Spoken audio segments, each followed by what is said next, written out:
देश में कानून सभी के लिए एक समान है, लेकिन शायद अमीर और गरीब में वो फर्क कर जाता है।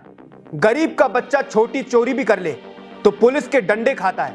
अमीर का बच्चा किसी को कुचल दे, उसे बचाने की कोशिश पूरी प्रशासन करता है। पुलिस जरूरी धाराएं नहीं लगाती, नेता लोग थाने में हाजिरी लगा देते हैं और न्याय बस कागज तक सीमित रह जाता है। पुणे का रईसजादा हमारे लिए नाबालिग नहीं है, वो सिर्फ एक अपराधी है जिसने 2 लोगों को मौत की नींद सुला दी।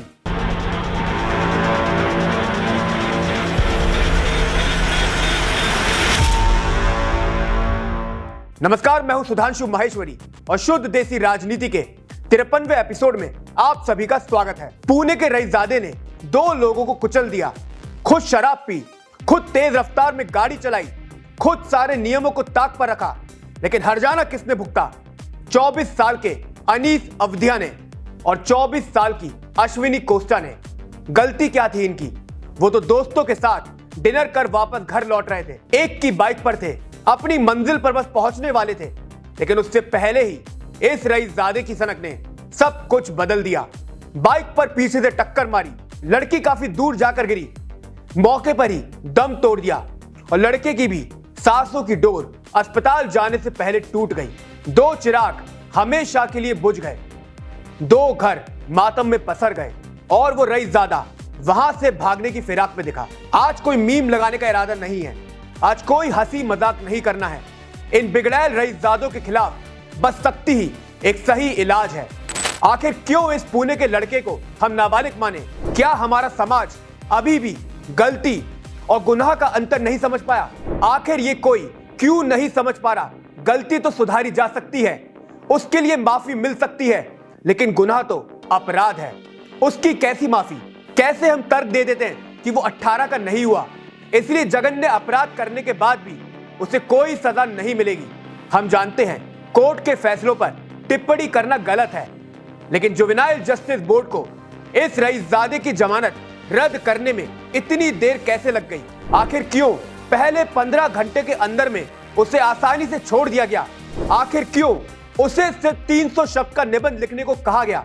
हमारा शो खत्म हो जाएगा, लेकिन ये क्यों चीख चीख कर न्याय की मांग करता रहेगा? अभी तक फैसला नहीं हो पाया है पुणे के आरोपी को बालिग माना जाए या नाबालिग।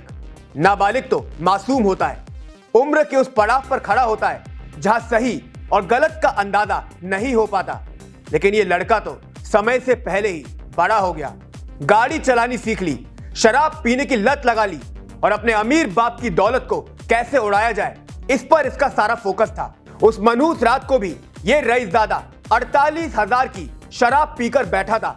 पुलिस ने तो पहले शराब वाली बात को स्वीकार तक नहीं किया, बाद में सीसीटीवी सामने आ गया और सारे राज खुल गए। इतना करके भी रुक जाता तो शायद गनीमत होती, लेकिन उसके सिर पर तो भूत सवार था। भूत तेज गाड़ी चलाने का पता चला है 200 प्रति घंटे की रफ्तार से दौड़ाया गया है, उसी वजह से मौके पर ही दोनों की मौत हो गई। लेकिन क्या आप जानते हैं उस एक्सीडेंट के बाद क्या हुआ? हम बताते हैं आपको। पुलिस ने जैसे ही उस लड़के को पकड़ा, उसके पिता ने लोकल विधायक को फोन लगा दिया। विधायक का नाम था सुनील टिंगरे। ये जनाब अजीत गुट के नेता हैं, रईसजादे के पिता को पहले से जानते हैं। अब कई सारे कथित लगाने वाले हैं, क्योंकि सामने से आकर किसी ने भी अभी तक कुछ कंफर्म नहीं किया। पहला कथित, सुनील टिंगरे ने घटना वाले दिन ही पुलिस थाने जाने का काम किया। दूसरा कथित, पुलिस पर आरोपी को छोड़ने का दबाव बनाया। तीसरा कथित, थाने में ही आरोपी के लिए पिज्जा का इंतजाम किया। इन कथित पर पुलिस ने कोई जवाब नहीं दिया, लेकिन विधायक जी ने जरूर कहा है, मैंने तो पुलिस को उल्टा कानून के मुताबिक कार्रवाई करने को कहा था। काफी हैरान करने वाली बात है, देर रात की घटना, अचानक से विधायक जी को लगा मुझे थाने में जाकर बोलना चाहिए, कानून के मुताबिक एक्शन हो। आपकी इस ईमानदारी पर किसी को शक नहीं है। वैसे एक बात बता दें, विधायक जी रईसजादे के पिता को पहले से जानते थे, कई सालों का याराना रहा है, ऐसे में अगर मदद कर भी दी तो छिपाया क्यों जा रहा है? वैसे जब इन आरोपियों को इतनी आसानी से सारी मदद मिल जाती है, कानून का खौफ रहेगा कैसे? इनके मन में तो बस यही चलता है, 18 के हुए नहीं हैं, पुलिस छुएगी नहीं, जेल जाना नहीं पड़ेगा। लेकिन इस डाउट को यही क्लियर कर देते हैं, आप जैसे रईसजादों के लिए कानून तैयार है। उस कानून के भी 2 प्रावधान आपको डराने के लिए काफी हैं। पहला प्रावधान, रेप और हत्या जैसे मामलों में नाबालिग आरोपी को बालिग माना जाएगा। दूसरा प्रावधान, जघन्य अपराध होने पर आरोपी नाबालिग के पिता को भी गिरफ्तार किया जा सकता है। ये तो कुछ नहीं, अगर आपकी एज 18 साल से कम है, गाड़ी चलाने का मत सोचिए।